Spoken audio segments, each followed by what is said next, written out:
Aquí comienza el debate de France 24. Mi nombre es Ángela Gómez. Nuestro tema es el Día Mundial contra el Cáncer de Mama. Una de cada 12 mujeres lo sufrirán a lo largo de su vida, con más de 2,2 millones de casos en el mundo, según los datos recabados en el año 2020 por la Organización Mundial de la Salud. Además, es el cáncer más común. Para conversar sobre este tema hemos invitado a Gracia de Michel, doctora en Historia Contemporánea y actualmente hace su segundo doctorado en Historia en la Universidad de Génova, en Italia. Además, es una mujer que vive con cáncer de mama. También nos acompaña Debbie Puerto, quien es coordinadora de salud pública del Instituto Nacional de Cáncer de Colombia. A ambas un agradecimiento especial. Y a nuestros televidentes les recuerdo que también son parte del debate. Dejen sus comentarios y sus preguntas a través de las redes sociales. Estamos en Twitter, Facebook e Instagram. Nos encuentran como @eldebatef24 y @angelagof24. La etiqueta es numeral el debate F24. Y no olviden que todos los contenidos de nuestro programa están disponibles en Apple Podcasts, Spotify, Deezer y también en TuneIn. Para comenzar, veamos un ejemplo. En Brasil, cada año se detectan cerca de 66.000 casos nuevos de cáncer de mama. Estudios científicos revelan que el 30% de ellos podrían ser controlados gracias a una detección precoz. Sin embargo, la pandemia del coronavirus ralentizó la realización de mamografías y de otras pruebas diagnósticas. En este octubre rosa reconocemos a Beto, un tatuador de Río de Janeiro que usa su don artístico para reconstruir de forma gratuita los pezones de las mujeres que pasaron por una mastectomía y por una posterior reconstrucción mamaria. En abril de 2020, el mundo de Carla se vino abajo. En plena pandemia, descubrió durante un examen de rutina que tenía un cáncer maligno en el pezón. El diagnóstico fue complicado porque me pilló en un momento de sufrimiento. porque eu tinha perdido minha mãe mês antes Un mes antes había perdido a mi madre. e o diagnóstico.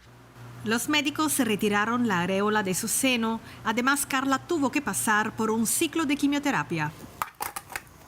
Al final, esta mujer consiguió vencer la enfermedad. A sus 41 años, solo desea volver a la normalidad. Eu me sinto pouco. Yo me siento un poco mutilada. No tengo mucho valor de mirarme en el espejo porque sé que está faltando una parte de mí. Isso de mim ali. Hoy es el día en que Carla va a recuperar su autoestima gracias al trabajo solidario de un tatuador. Olá, minha amiga! Hace 11 años, Beto realiza tatuajes gratuitos a mujeres que perdieron sus mamas. Aí a gente vai avaliando como tá ficando. ¿Ya te hicieron un injerto alguna vez? Vez? Beto examina los pechos de Carla para poder copiar exactamente su pezón. Es un procedimiento rápido pero muy preciso. En poco más de media hora, Beto tatúa la areola completa. El resultado es espectacular.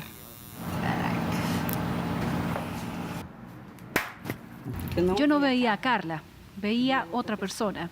Ahora estoy viendo a la Carla de verdad. Verdadeira. Decenas de mujeres han vuelto a sonreír gracias a la generosidad de este profesional que no cobra por este servicio. Outros tatuadores poderiam no mundo ver. Otros tatuadores en el mundo podrían ver eso, sensibilizarse y ayudar. Otros tatuadores podrían unirse y hacer la misma cosa porque no cuesta nada. Es un trabajo de 40 minutos que va a dar felicidad a una mujer por el resto de su vida. Ao redor também fica feliz, fica bem. Beto sigue cuidando de estas mujeres incluso después del tatuaje. Alguna, como Marcia, vuelve a por otro, un lazo rosa que identifica a las pacientes oncológicas. Vamos a empezar por la importancia de la detección temprana, que es cuando la enfermedad todavía se encuentra localizada. Y para ello pregunto cuáles son las recomendaciones. Primero quisiera comenzar con Gracia de Michel.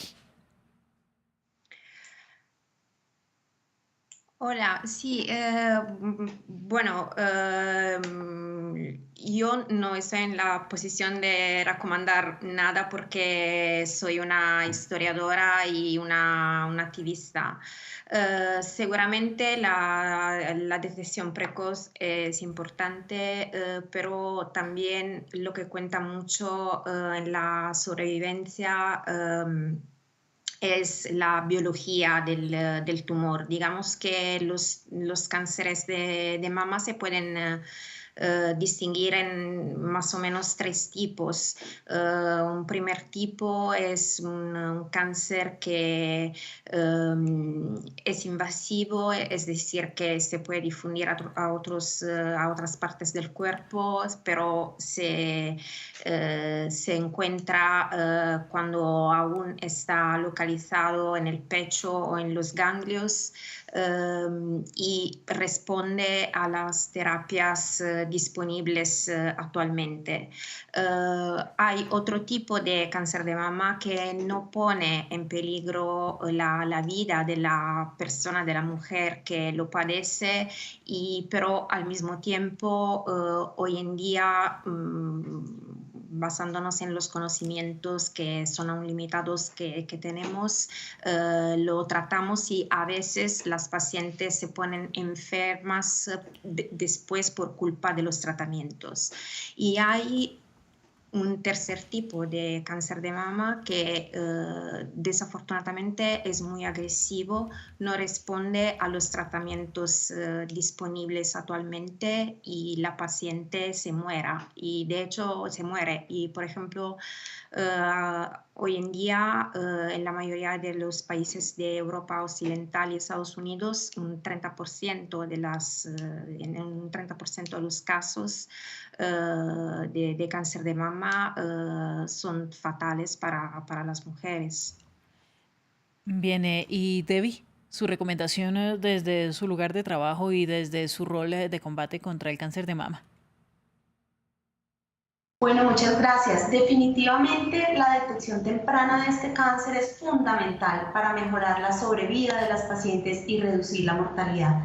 Es necesario que acudamos a las pruebas de tamización, que la mamografía, en este caso, es la prueba indicada. En nuestro país, en Colombia, está recomendada a partir de los 50 años hasta los 69 años, cada 2 años.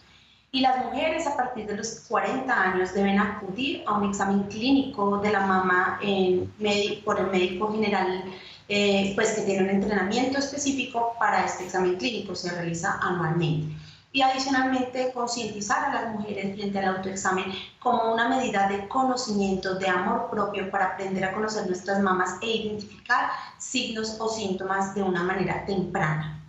Bueno, sin embargo, Debbie, sobre todo en América Latina, son muchos los casos de mujeres menores de 40 años que están presentando cáncer de mama. Esa es se podría decir que una pandemia que está sucediendo en esta parte del continente, si uno lo contrasta, por ejemplo, con países como Estados Unidos o como Canadá. ¿Qué otros exámenes o medidas preventivas se pueden tomar para determinar si hay riesgo de padecer la enfermedad? Ya no de si está presente en nuestro cuerpo, sino si podríamos, por ejemplo, por un factor hereditario, llegar a tener cáncer de mama. Bueno, de hecho en nuestro país el 67% de las mujeres en Colombia son diagnosticadas sobre los 50 años. Hay que diferenciar muy bien la tamización de la detección temprana.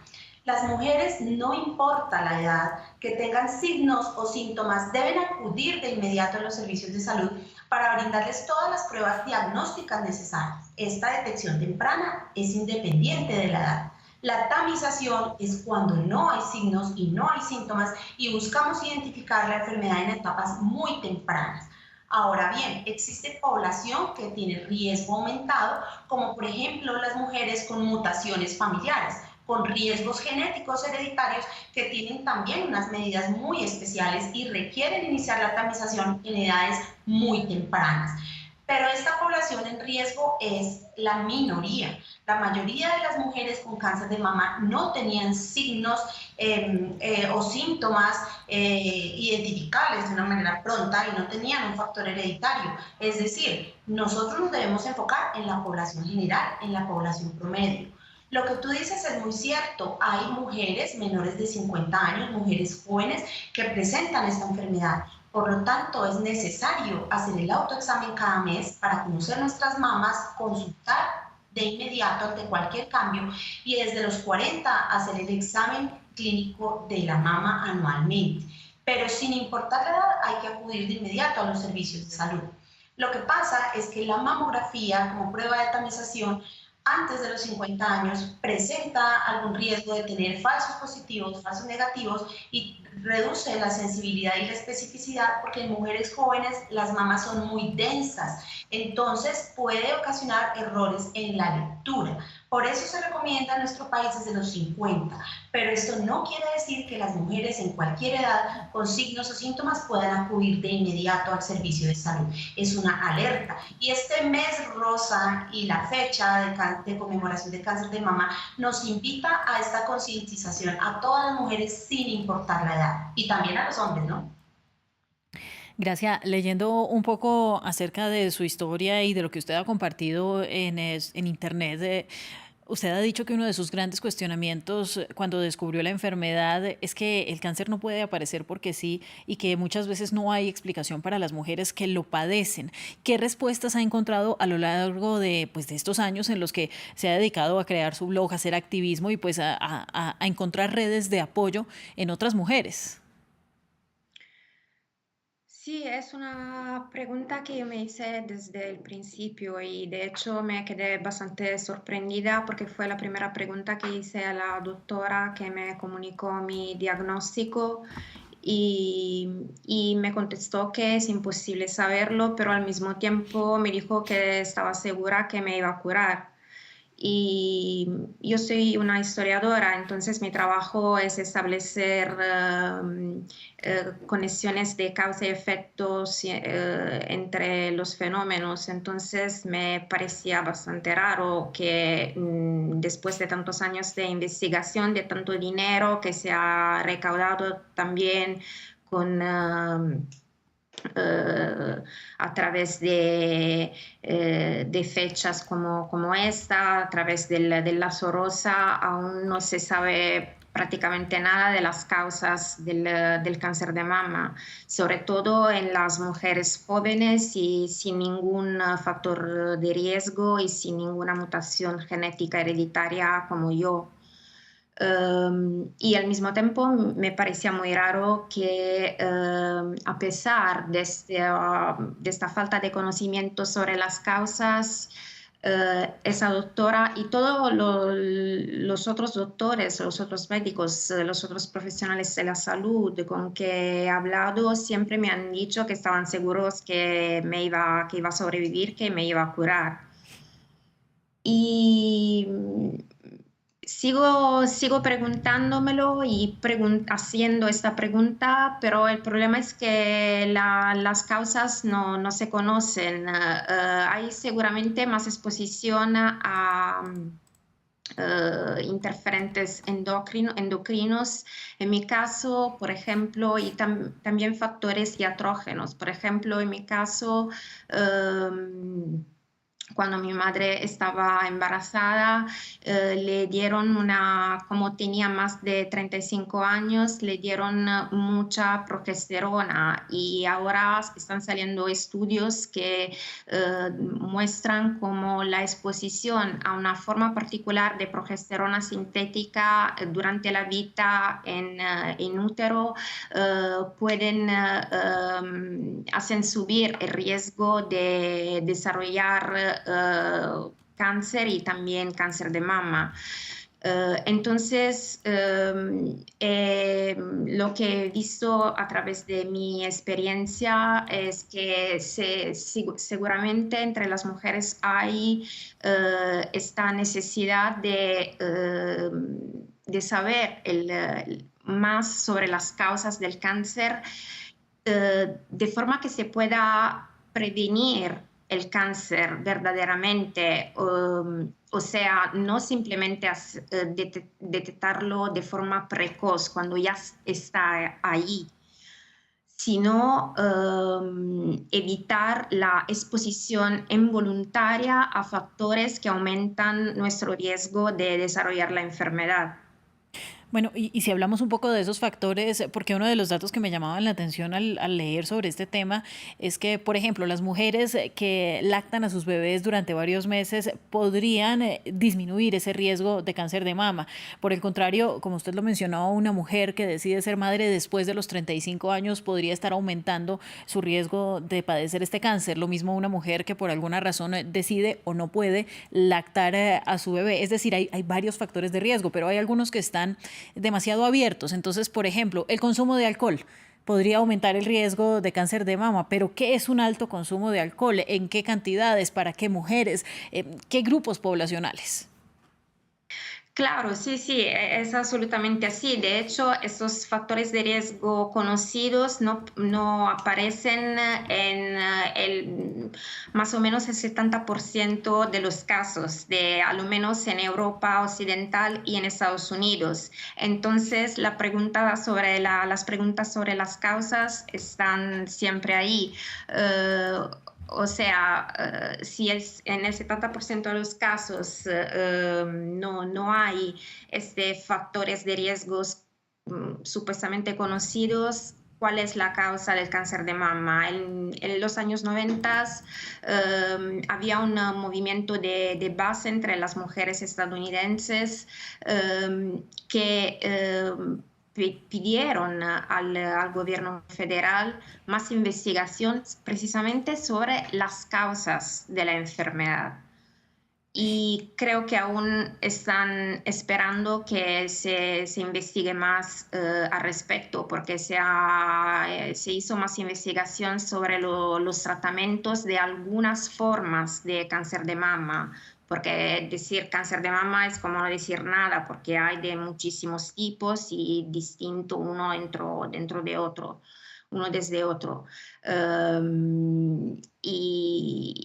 Y por algunos sí hemos avanzado en términos de tratamientos, pero en términos de conocimientos sobre las causas, absolutamente no. Bien, Debbie, quisiera preguntarle ahora a usted, porque también es importante tener en cuenta, lo dijimos hoy en nuestro canal y en las últimas jornadas, que se prevé un aumento de los diagnósticos de los casos que podrían llegar hasta el 40% más para el año 2040. ¿Por qué este aumento de los diagnósticos? ¿Cómo interviene la ciencia en este caso? Bueno, el número de casos nuevos de cáncer de mama tiende al incremento también relacionado con el envejecimiento poblacional. Cada vez la población se hace mayor y aumenta también los diagnósticos de cáncer. Adicionalmente, cada vez se diagnostican mejor los casos. Antiguamente no era tan bueno el proceso de diagnóstico de cáncer en las poblaciones y eso hace que además del envejecimiento estemos detectando cada vez mejor el cáncer. Antes las mujeres muchas veces morían sin saber que habían muerto de cáncer y sobre todo en zonas dispersas, zonas rurales, en zonas donde no había servicios de salud pues cercanos. Adicionalmente, la industrialización ha hecho que aumenten algunos factores de riesgo, como la obesidad, el sedentarismo, consumo de alcohol, consumo de tabaco, el consumo de alimentos ultraprocesados. Todas estas acciones de la modernidad han hecho que también se incremente el riesgo de este tipo de cáncer y vaya en aumento. ¿Cómo se explican las disparidades entre, por ejemplo, una mujer estadounidense y una latinoamericana, ambas diagnosticadas con cáncer de seno? Y le pongo este ejemplo porque fallecen más mujeres en América Latina por padecer cáncer de seno que mujeres en Estados Unidos. Y claro, esta premisa de que aumenta la tecnología y aumenta la capacidad para diagnosticar el cáncer, pues es correcta, pero también hay otro lado y es el lado de la discriminación, de la desigualdad, de las mujeres que no tienen la posibilidad para hacerse estos exámenes y para tener una atención integral cuando llegue el momento. Sí, bueno, de hecho se diagnostican muchos más cáncer en países desarrollados, la incidencia, las tasas de incidencia son mayor, pero la mortalidad sí es mayor en países como los nuestros, países en vías de desarrollo o en América Latina, y esto se debe también a los servicios de salud. En países desarrollados tenemos programas mucho más organizados, tenemos un mayor acceso a los servicios de salud y es muy definitivo el rápido o el pronto acceso al diagnóstico y al tratamiento. En países de América Latina como el nuestro se presentan barreras de acceso a los servicios de salud. No todas las mujeres objeto de los programas de tamización reciben su mamografía. En Colombia aproximadamente el 75% de las mujeres tiene su mamografía de tamización en la edad objeto, pero esto no sucede en todas las ciudades. Hay zonas remotas en donde hay dificultades de acceso a los servicios de salud y las mujeres no reciben sus mamografías. Y adicionalmente hablaba de estas barreras para que puedan tener diagnósticos más oportunos, que puedan tener un pronto inicio del tratamiento. Se espera que en nuestro país en menos de un mes las mujeres ya tengan su tratamiento, pero esto no sucede siempre. Tenemos una oportunidad o días de espera para esto demoradas. Y lo que usted hablaba, las inequidades se presentan también en estos países. No todas las mujeres tienen acceso a servicios universales de salud, no todas las mujeres tienen acceso a servicios de calidad. Un factor determinante también es el control de calidad. Muchas veces los equipos no tienen estos controles de calidad necesarios para evitar falsos positivos o falsos negativos o evitar problemas con la radiación, entre otros aspectos determinantes de la calidad. Entonces, el problema de la detección temprana es grande, cobija la calidad, el acceso, cobija también tener oportunidad y calidad en los diagnósticos. Entonces, es un problema que nos involucra a todos y lo que usted dice es muy cierto. Hay aún muchas inequidades y discriminación para muchas mujeres en América Latina. Bien, la siguiente pregunta va para las dos y quisiera comenzar con Gracia.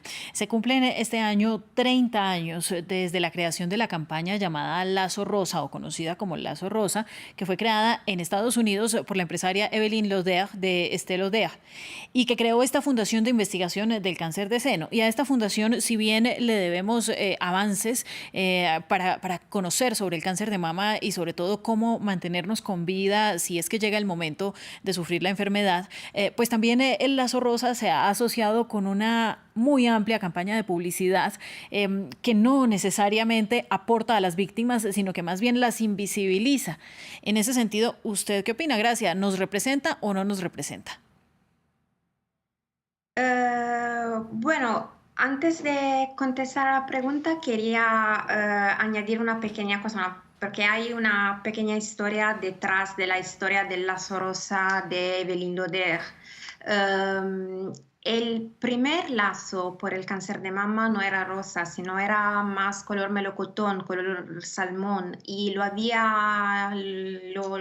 los hacía esos pequeños lazos una mujer que vivía en California y se llamaba Charlotte Halley. Pertenecía a este movimiento que había en Estados Unidos al principio de los 90s, que pedía al gobierno federal de hacer más investigación sobre las causas del cáncer de mama, y esta mujer había tenido muchos familiares que habían muerto por cáncer de mama y entonces se había movilizado, se había unido al movimiento y había empezado, se había inspirado al lazo por el SIDA y había empezado a hacer estos pequeños lazos en su casa y los pegaba después a una postal donde había escrito de pedir más dinero por la investigación sobre las causas del cáncer de mama al gobierno, y iba en los supermercados distribuyendo estas postales con los lacitos color melocotón, y también escribía a periodistas. Y una periodista publicó su historia y Evelyn Lodeir y Alexandra Penny, que en aquellos tiempos era la directora de un periódico estadounidense que se llamaba Self, estaban buscando un símbolo para su campaña que iban a hacer, ya habían hecho el año el año antes, en 1991, sobre el cáncer de mama, e iban a repetir en 1992 y preguntaron a esta mujer si quería darle a ellas su lazo. Charlotte Halley contestó que no, que era un lazo demasiado comercial, que simplemente ellas querían vender sus productos, los cosméticos de Estée Lauder, y le dijo que no. Entonces, la Evelyn Lauder preguntó a sus abogados lo que podía hacer y le aconsejaron de cambiar el color. Y el color que fue elegido fue rosa, que es un color que tranquiliza mucho y que pero está asociado con una enfermedad como el cáncer de mama, que no tiene nada de tranquilizante para las mujeres, porque es una enfermedad que que hace mucho miedo, evidentemente, y con el tiempo se ha también comercializado mucho. Entonces, hoy en día simplemente se pone un lazo rosa sobre un producto simplemente para aumentar para hacer más profitos sobre las ventas del producto.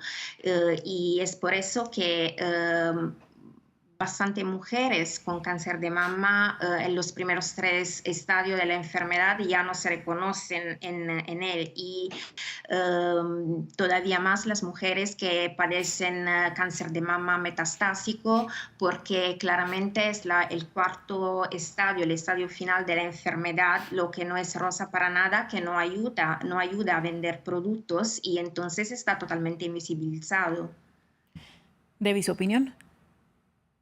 Bueno, yo considero que el lazo rosa ha permitido a nivel internacional que personas, empresas, organizaciones se unan a crear conciencia en la lucha contra esta enfermedad. Y esto ha hecho que cada vez más empresas se sumen a esta iniciativa y que cada vez el conocimiento llegue a las mujeres de diferentes regiones. Sin embargo, lo que yo he visto es que se le ha cargado mucho peso a las mujeres frente a que se hagan el autoexamen. Entonces, hemos visto en algunas poblaciones que se genera antes miedo, que si no se hace el autoexamen, entonces va a tener un diagnóstico, y si tiene el diagnóstico se le genera la culpa de por qué no se hizo el autoexamen.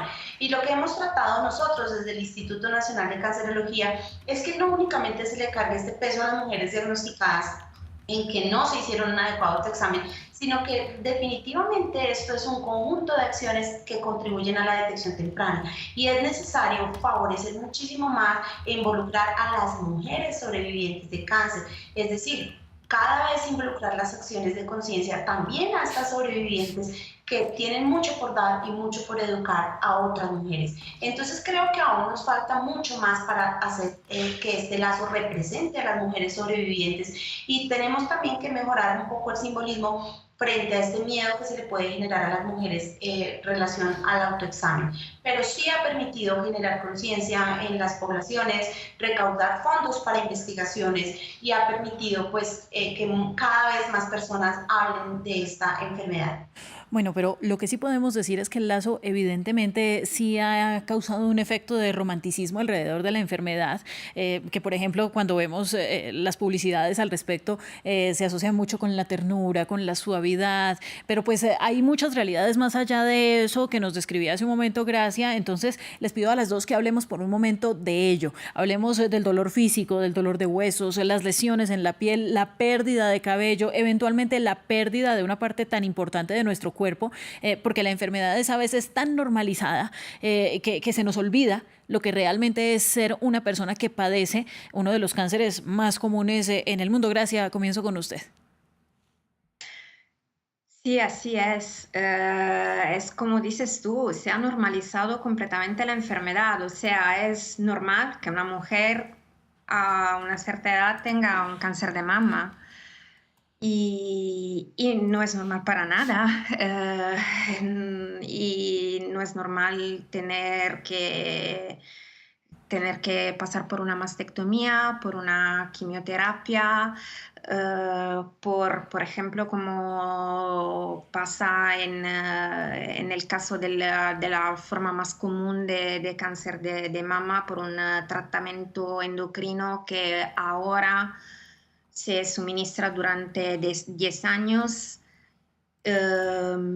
y tiene muchos efectos secundarios. Por ejemplo, uno de los medicamentos que más se utiliza en el mundo y que se llama tamoxifeno tiene como efecto secundario un aumento significativo del riesgo de desarrollar un cáncer de útero. Y claro, después de haber tenido ya un cáncer de mama, tener que tomar todos los días un medicamento que aumenta el riesgo de desarrollar otro cáncer es muy duro también desde un punto de vista psicológico.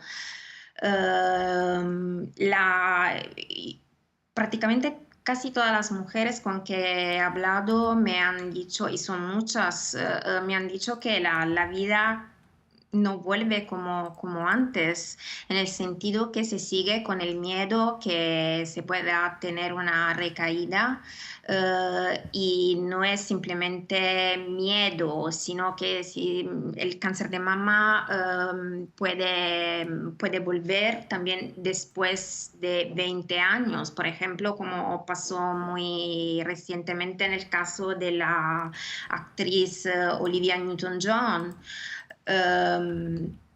Y entonces se sigue viviendo en el miedo del cáncer de mama, de otras enfermedades que se pueden desarrollar como efectos secundarios de los medicamentos por el cáncer de mama. Y es algo que sí que...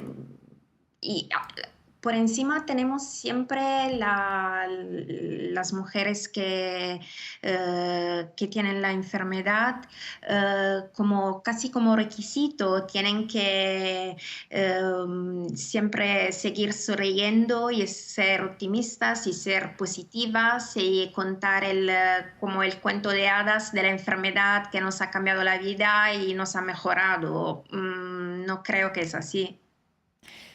Y Debbie, usted como coordinadora de salud pública, como una persona que conoce el tema desde el interior y que lo ha vivido con las pacientes, cuéntenos, por favor, ya vamos cerrando, las implicaciones de vivir la enfermedad cuando entendemos que la mayoría de víctimas, la gran mayoría de víctimas son mujeres y que detrás de una mujer vienen los hijos, vienen los padres, vienen todas las redes comunitarias que son parte de la red de cuidado de las mujeres. Es decir, la gravedad que es el hecho de que una mujer que está encargada de las tareas de cuidado pierda su salud.